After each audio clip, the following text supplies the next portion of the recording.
Good morning. Glad you're here. Welcome to the Community Service Committee meeting today. It is May 17th, and we'll call the roll, please. Ms. Weber? Present. Ms. Parker? Ms. Polk? Present. Mr. Snipes? Present. Ms. Peters? Present. Mr. Tholen? Mr. Carrico? Present. Mr. Kirkstra? Present. Mr. Eckhoff? Present. Ms. Bryan? Ms. Hudson? Present. Mr. Smith? Present. Mr. Alexander Hildebrand? Present. Mr. Raymond? Present. Mr. Wheeler? Mr. Searoy? We have a quorum. Thank you. I don't have any public comment. There are familiar faces in the back. So we'll turn next to the approval of the minutes. Ms. Hudson, would you like to move that we accept those? How about Mr. Hildebrand? What do you do that? Mr. Alexander Hildebrand will second. All in favor say aye. Aye. Any opposed say no. Motion carried. Next up, Mr. Hendrickson coming forward. He has a report. I was talking with him about his report before the meeting, but we'll first take a look at it, and then Mr. Eckhoff. How about Mr. Smith? Will you second that? Okay, that's a first and second for his report. Any comment on it, or Not a single one. Let's Pretty vote. much business as normal. we'll take a vote and then we'll talk. Okay. All in favor say aye. Aye. Aye. Opposed say no. Motion carried. Okay, you go ahead. I don't want to talk about it anymore. I knew it. No, it's fine. It's pretty much everything back to normal. So we're as normal as we can nowadays. So The part we were talking about is that $7,900 worth of dollars worth of people got married in June, but only $798 worth of people got married in November. So there is people do choose a month to get married. love is in the air downstairs right now. That's right. And voting. and voting will be in the air on Thursday. So So let's turn to that. What do you like to say about voting? early voting begins this Thursday, a scant 47 hours from now, if you're keeping track. I am.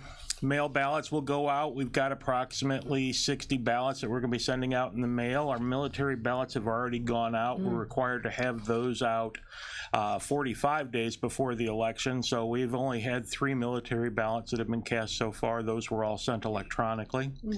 Apart from that, election judge classes are going well. We're about halfway through our refresher classes for our training for our election judges, and things are going well with that. So. And more classes scheduled, aren't there? More classes scheduled. We've got classes scheduled for this Wednesday, Thursday, Friday, and Saturday. So I'll be here in the morning, Okay. and then another lady. If you wanted to teach the class, I could just go back downstairs and. I need to be so smart. Okay, let's talk about that one we talked about before, that you can vote. You don't have to vote in your precinct necessarily. Early voting's available for anybody in the county through our office. We will have satellite locations in Bourbonnais and in Manteno. In Manteno, it will be June 8th through the 11th at the Leo Hassett Community Building, and at Bourbonnais at the Village Hall, there will be the 13th through the 18th. Hours will be noon to 6 on the weekdays and 10 to 2 on those Saturdays. And our office will be 8:30 to 4:30 until the week before the election. We'll be open till 7 o'clock every night. We will be open both days of the weekend before the election. So that's a good opportunity to vote if you aren't able to be in your own precinct. Absolutely. If for some reason, or you've got your mind made up and you want to vote, absolutely get it taken care of. And how will you know what ballot? Will you have all the ballots there? We have all the ballots. We will have all At the location? At the locations, at our satellite locations, we will have electronic voting. So we'll be able to bring that up on the screen there. People will use the touch screen. It prints a ballot now that the voter will take and deposit into the ballot box. So previously it would print out a paper copy, would roll up into the screen, and we'd upload those memory cards at the end of the election. This election now, everything is going to be cast into a ballot box, and we will just have one memory device for the for uploading. That was the best news I heard about it, was that, you'd cast your ballot in the electronic, and that was the question. Are you sure you got it? And Well, and with our old system, and don't want to necessarily talk about the past, but there was a paper copy that printed that the voter could see. There was a little window that they could see their ballot as it was being printed, so they could verify that what was printed on that tape was as they intended to cast it. and it went around and stayed with the roll. Stayed inside there. So. And that roll came back here. At Correct. The end. Yeah, and there were two tallies then to have to match. Correct. And now we've only got one result for every polling place to upload. So Okay. should make things go a lot simpler on election night. Oh, that's good. That's really good, isn't it? That's really good. Any other comments about voting? About if you haven't registered yet, you want to mention that? If you haven't registered yet, voter registration closes on 28 days before the election, which would be May 31st. However, grace period registration starts the next day. Grace period registration is for those people that didn't take the opportunity to register to vote beforehand. They have to vote at that time. So if you didn't get registered to vote, come to our office, bring 2 forms of identification, one showing your current address. We'll register you to vote, and you've got to vote it. I think when you people would register. appreciate that. If Absolutely. you've waited that long, you might as well. Right. And grace period registration is available at every polling place as well. Oh. So if you didn't get to our office, go to your polling place on election day, and you can register and vote there. So with all that information, you don't have any questions, do you? It's good information, and always good to be reminded of it, too. All righty. So, happy days. Thank you all so much. Have a great day. Thank you. Same to you. Okay, so Eric, Mr. Blair will bring forward next report from the assessor.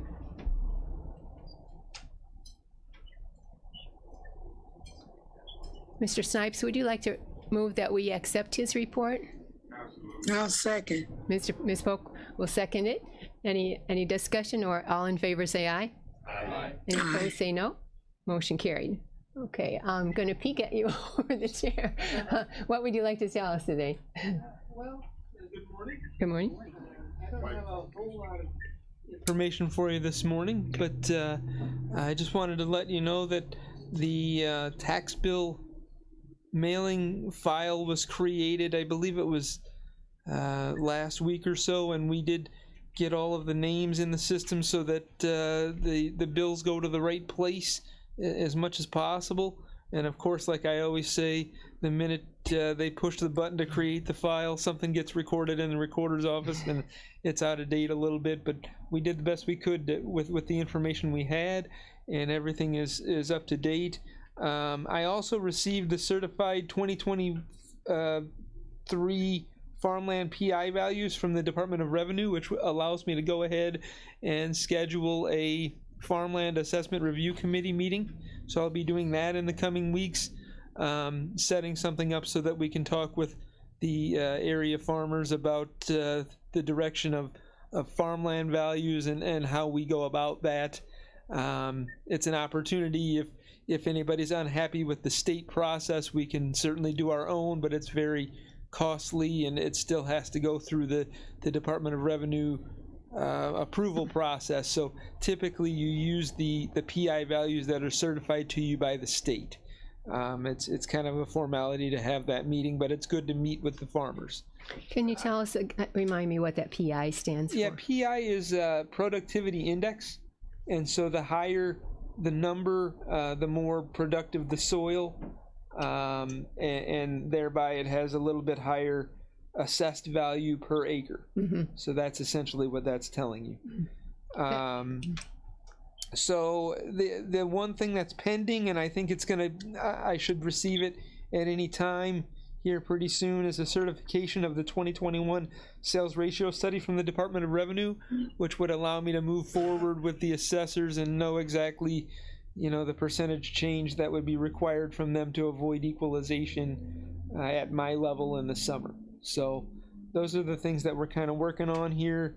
And then tell me again, what the ratio of what to what? Sales ratio? The sales ratio is created. It compares the prior year's assessment to the current year's sale price, and you're trying to achieve a 33 1/3% of fair cash value. That's the state standard for almost all property in the state, with exception of farmland is not at 33 1/3, and then other specially assessed properties as well. It's too many to list, but there are some specialty properties that don't get to 33 1/3% of fair cash value. Is that right? Any questions there? Before the meeting, we were talking about your role in assessing any new wind farms, and you said that you have that role. Yes. Your office has that role. Yes. And so in the ones that are already established, they've all been assessed. Are all 8 of them built that were approved originally? I believe there are 8 that I've got on the tax rolls. Oh, I'm sorry. That's solar farms that I'm So thinking. I meant that. I'm sorry. I'm sorry. There's a couple of different wind farms, though. Are you talking about wind farms right now? I can talk whichever you want. Okay, so all of the renewable energy projects that are available to us that have been completed have been put on the tax roll, and what happens is there's a dollar amount per megawatt, depending on if it's solar or if it's wind, and there's a trending factor that the state gives us. So we put the trending factor on, and then for the age of the project, there's depreciation that comes off. It's a state standard formula that we deploy and put it on the tax roll for that state formula output. So it's something that would happen from county to county. That way, you don't have different supervisors of assessments looking at it in different ways and assessing them differently. Everything's treated fairly across the state that way. Across the state, so that if an entity were in 2 counties, there would be equity. That's correct. Actually, I think that was the point of the wind energy statute back in 2007, 2008 when that came about. I believe it was in Lee County and Bureau County.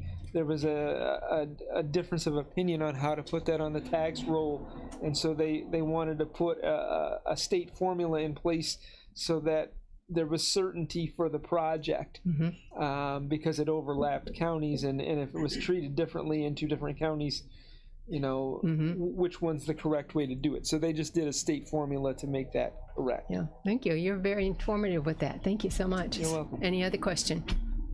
Okay. Thanks again. Appreciate you. Have a nice day, folks. So, I'm seeing by animal control coming forward, there mustn't be a recorder, right? Nope. So we do have a report, though. Okay. So, Ms. Peters, would you like to move that we accept that report? Okay. Mr. Carrico, will you second that? See, I really can't see Mr. Carrico at all.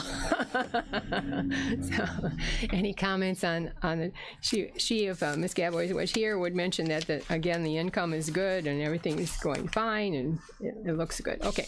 So now we have next turn, because this is a nice detailed report we have from Animal Control. We'll get Ms. Hudson, would you like to start again and move that we accept her report? Yes, ma'am. How about Mr. Alexandre? Okay. And all in favor of accepting the animal control report, say aye. Aye. Okay. Aye. No, any opposed? Motion carried then. Okay, what would you like to tell us?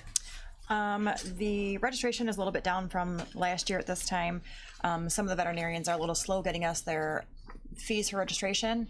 So one vet is around $13,000 behind, which is 3 months behind, which is a problem that is consistent. So that's something that I want to discuss at some point, maybe see if we can put something in place to make them pay at least 60 days, or if they're 60 days late, some kind of fine or something like that, pursue it, eventually. But $15,000, $30,000, $20,000, sometimes it's a bit much, that money that they're holding that is ours, they're just holding. So it doesn't even go to the veterinarians anyway, it comes directly to us. On this line here, where is it? Registration. Under registrations, okay. Well, which is basically what you pay at the veterinarian for your rabies tag.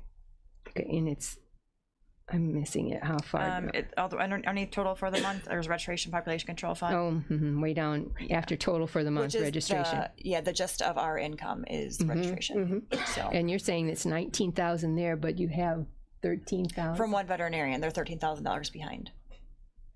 One vet's office, I should Do say. you have any suggestion? Or what you said is maybe finding or, Yeah, if we can put an ordinance to place, something like that, maybe, I don't know if it's even possible since, I don't know, just something I thought of to possibly do since they are more than 90 days behind on payment. and you need the funds, first of all?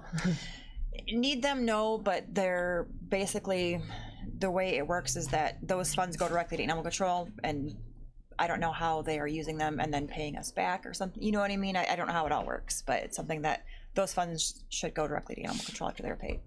But they do, most of them pay us within the next month.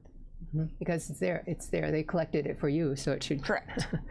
The other is village revenue is higher than last year. I don't know if all people have paid there. All villages have paid up with the 22. That is without Bourbonnais paying it. We did not send them a bill, so we have not received anything from them yet. We were waiting on the contract, but we just went ahead and kept the same numbers. So that is without them paying. So it should be a little bit higher. Okay, what else? Bites obviously keep going up. That's just going to be something's going to happen because we have more animals in our county than we normally do. Our inventory is going to go up again. Right now, I think we're pretty much full again, or getting there full again. So it's start of summer, it's going to happen. You're saying 31. Your inventory is 14 and 7. Oh no, it isn't. It's across the board. It was 20 and 10 at the end of the month. 20 and 10 at the end of the month. And one thing you mentioned a couple days ago when we were at a meeting is that wildlife 11. So why don't you talk about the wildlife a little bit? So yeah, we euthanize wildlife. That's one of our highest numbers of euthanasia is wildlife. Well, not one of our highest numbers, but dogs is. But wildlife, we do euthanize a lot of wildlife because of public safety, because they are rabies risk. So that's something that we're not licensed for wildlife, but we do it as a public safety issue because of the risk for public safety for rabies. And what you mentioned is there's been a lot of wildlife. There has been, and there's not a lot of wildlife rehabbers, and when we're not considered wildlife animal control, we do it for a public safety issue. So that's why we get involved. I'd like to not deal with wildlife ever, but it's something that we have to be involved with at some point because of the rabies control. That was one of the concerns you mentioned the other day at a meeting, that a concern was dealing with the wildlife because they're dangerous. They are. We're not used to something like that. They do carry a lot more diseases because they're not vaccinated against any kind of diseases that everybody carries. So it's one of those things that, and we're not familiar with all the species either. When we have to euthanize certain wildlife, it's hard to familiarize yourself with how to do that. Looking back over over several of your reports, total animals handled, one of the last lines on the report, 87 here. Last month was 90. The month before that was 80 some. So it's consistently a lot of animals that you're handling. We're about 100 more than we handled last year at this time. So yeah, we do. I think it's because more people have animals in the county. So I think it's just numbers just going to go up. Our building's just getting smaller and smaller, and your building's getting smaller. Yeah. The other part we usually talk about a little bit too of the euthanasia on the back side of this report, or the second side, is one thing is that 33 adult dogs were stray and you needed to pick them up. That means they were wandering around someplace. correct. As well as adult cats, 9, but also 16 of them were reclaimed, though, and the other part from the other side is that 23 cats were taken another place. They were to another transfer. Yeah, we do have a lot of rescues interested in cats right now. Dogs are harder to pull than cats for some reason, so we do have quite a few rescues looking to pull cats, and we have more dogs than cats, which is usually pretty consistent. And on the euthanasias that we continue to talk about, often it's the party who owns the animal that brings to you, for some reason or other, asking you to euthanize it, or else it could be the second thing because there's something wrong with the animal. Not well at all. So, okay. Is there anything else on this, Mr. Eckhoff? Let me find your number 9. Thank you. Thank you, Madam Chair. So going back to the registration money, so we sent a communication to that veterinarian? I do call them when we get so far behind. I let them get so far behind, and then I call them, and usually quick with payment. They said they submitted a payment recently. We haven't received it yet. So, I mean, they are pretty good at when I call them, but I shouldn't have to Have they done this in the past? It's been consistent since I've been there. One Okay. veterinarian. I do agree that there should be an ordinance on that. So, It's their 100%. day-to-day, it's Yeah. their income. And I would give 60 days, but 90 days is a little Yeah, much. that's I a mean, little too much. something that, and especially gets tricky towards the end of the year when we're looking for registration, trying to make numbers fit for the end of the year, and they pay in January for November's payment, which Yeah. is the year before, however it works. So Yeah. it's a little tough sometimes, but I mean, it's been consistent since I've been there. okay, I think we should do something about that. Thank you. Thank you. It's good support, yeah. So, and the last thing, unless you have something else, is there was an article, I should always have it. Article in the Tribune. It says outdoor cats are more dangerous than you think. So I'm asking Carrie to mention if she finds these things true in this county. This is written by a zookeeper at Brookfield Zoo, and he said there are laws and working so that you can't take snake or other animals across state lines because they might be dangerous. But he's saying the International Union for Conservation of Nature considers among the worst invasive species is the America's most popular pet, the Felis catus. He's saying that the domestic cat is the most dangerous animal because of these things. They pose a threat arguably greater than any pet animal because of these two things. In 2014, cats caused 61% of the rabies cases among domestic animals. That'd be dogs and other things that are in homes, so 61%. Plus they carry parasites and other things that could be dangerous to people as well as to other animals.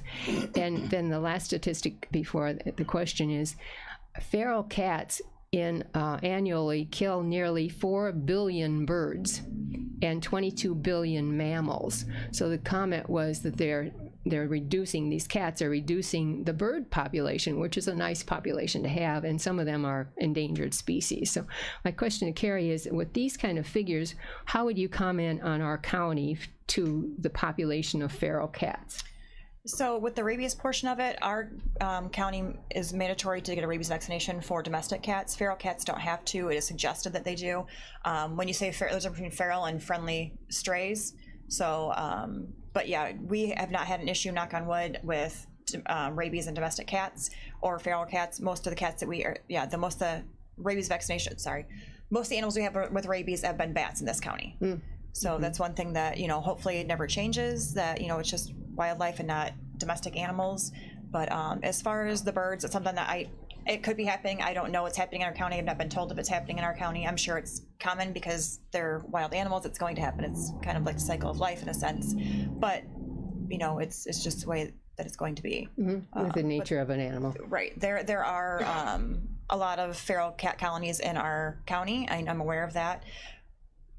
But that's just something that's going to continue happening unless we do something different about it. Yeah, or maybe people are feeding them and they don't. But the article mentions that even a full cat will hunt a bird. Sure. Yeah. I mean, your house cats. I mean, a dog will do the same thing. They're trained. I mean, they're wild animals. It's just what their nature is. Do any of you have any comment on that? What is your opinion of animals, feral cats in the community? Do any of you have, Mr. Snipes? I had several questions, but I have no objection to the feral cats because when they're gone, the mice will take over, and so therefore when they're in the neighborhood, don't need like 70, 80 of them, but those that are in the neighborhood do their due diligence. I would probably say don't feed them, let them do what they do naturally, because if you feed them, then your mice, they'll be too full to catch the mice. They'll just see them run, play with them. So in that case, I was out at my shed and I saw there's like 4 kittens that the feral cat had, or wherever they're sitting there. So I might call so they can have the little kittens. But I'm more concerned with the raccoons that's in the area and their ability to tear rubs and things of this nature. And while we appreciate the wildlife, I think I'm going to have to be a key to say something has to be done, at least with the population of the wildlife and them getting into individuals' homes and into roofs and things of this nature, because at some point there has to be some type of control mechanism in place, especially with the females that's having a lot of the babies, and then they want to get on to, into your house or your place. As far as that, the other thing is, I found out, in addition to Dan, when he's on vacation, there's an individual by the name of Jim Anderson. And Jason Shell. Okay, that basically comes out and assist you with that. So I thought that would also be good to put out there, because when one can't make it, the other one is there. But that Jim guy, he's right there, coming out with the traps and the whole 9 yards. So Yeah, we have 3 nuisance wildlife animal control officers in our area that we refer to frequently. Oh, okay. Oh, is Jim one of them? Yes. Yeah. So great people to know when you encounter. I've never had to deal with the raccoons until just recently or whatever, but they came right out. So I Yeah, would. and those are the ones who are licensed for wildlife. We wouldn't handle an issue like that because we're not licensed for wildlife. We just do the public safety portion of it. Somebody like Dan and Jim and Jason would also, if you have a issue with bats in your house, they would come find the reason the bats are getting in, and then they could do that twice a year and then finally get them out of the area too. Yeah, I referred them to a couple of people. So nice to know that we do have individuals that are in, because some individuals don't have them. They have to go afar off, but it was just nice to know. Didn't know the Jason guy, but I do know Dan, and I know the Jim Anderson guy. So it's good to have that we have that here. Thank you. And the reason that you had to euthanize the 11, though, were health dangers, not that they needed to be just moved. Correct. Yeah, we're allowed to move them within 100 feet from 100 yards from where they came from. So you can do that. If it's on your property, you can trap them and remove them to another part of your property, but you can't remove them from your property. You can't take them to the state park and remove them that way. You can move them to another part of your property. Individual can't, but you can call a service to do that? Correct. Okay, that's good. Okay, anything else? Good discussion, thank you for that. Animal welfare, Tinker Parker. Andy had something. Oh, excuse me, I'm sorry, did you have? It can be part of this. Okay. Animal welfare did meet, and we did have a meeting. We were focusing on cats, basically, but Ms. Parker has to be another place today, so we'll wait till another meeting, another time to have a report on that. Go ahead with what you'd like. Thank you. The process on when we created AWAC was to either come up with ideas on ordinances or vet ordinances that were created by animal control in the state's attorney's office. So the thing to do would be to craft something that you would want to see happen, send it to them, ask them for their thoughts on it, and then that would come through to this committee at that point with a recommendation, proposed edits or anything like that. We don't want them amending it. If they see something different than we see, we'd want them to say it. But it's up to this committee then to adopt the ordinance and send it forward. The one that Mr. Eckhoff was speaking over, is that you're talking about collecting the money? Yes. Okay. Yeah. It's up to animal control state's attorney to work it out and then bring it through AWAC to this committee, giving the public a chance, or more like the animal community a chance to kind of vet it, see what they think, and then we get that opinion along with the ordinance. Okay, so the state's attorney creates? No, Carrie and Carrie creates. It's what she needs to have happen. Sure, that would be the logical thing, what you need to happen. Okay, okay, good. And by the way, AWAC can do that as well. They can see a need, try to fill it, ask us if we want to involve Carrie and the state's attorney to craft something. And then we can decide at that point if we're going to use man hours of the county, air quotes, to do it. So it's the two roles. Sure, coordinating. Push-pull, if you will. Okay, anything else? I got numbers from Barb. Did you want that? Numbers? Numbers Sure. From BARC, okay, that's great. So did you hear what she said? BARC is the organization that raised money for a new building, or a building for animal control, so go ahead with your. So in Wells Fargo, they have $85,576.32, and then in Fieldstone, they have $43,063. So $130,000. $130,000 is available from fundraising And what is their, do they need to know information about what is proposed, or what was So BARC was the fundraising arm for animal control, since we can't raise funds that way. So they raise funds for a new building or any needs that animal control needs at a time. So we could ask them for funds. The end goal was to provide funds for a new building or updates on the current building. So since we are in the process of hopefully procuring a new building, that it was asked that we get the funds to see what BARC had currently to possibly assist with purchasing the building. So when they mentioned to you how much they have, did they put any clauses on it? We need to see it before we put... That I'm not quite sure of the bylaws, how that stands, but I know that the money is there for animal control. I'm not sure how much of it can go, but I think that we had a number in mind that we were, possibly going to ask for, and it's not the whole amount that they have, just to keep money in the place to possibly fundraise if you need money to make money, basically. Yes, generous. That would be a generous thought, to leave some there as a seed for something else. Okay. Any comments on a building or anything, any updates that you have at all? Just we're still working, right? We have agreements on the building and the land price. Now we're just working on the financing of the vacant land price. Yes. The rest of it would begin, we're talking roughly mid-August, when the board would be taking a final action on our end of financing, and then there's a special use part of it that we're working with Bourbon on. So more to come. Looks like earliest mid-September would be a closing. One of the last things The process would begin next month. in June, Yeah.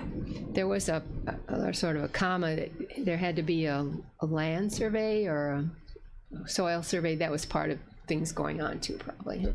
That's part of the seller's requirement. Okay, good. That's good to know. And you're still accepting donations and Always, yeah. We're low on cat food. I had to buy some the other day. We're always need cat food, wet dog food, anything like that. And it's getting nice out, so you guys will enjoy some toys to play with outside, something that it can't destroy. one of the things you mentioned was the like the paper towel roll is a very useful thing for a cat. Toilet paper roll, yeah. Lori gives us toilet paper rolls all the time. That's just a cheap, inexpensive toy that the cats love and play with. So. If any of you use that at your house, you can bring them by the next meeting. Okay. Is there any old or new business to go? Please. Mr. Raymond, would you move? You move that we adjourn. Mr. Crookster, what would you like to do? Second it, or you don't want to do it if you can't? Take the second.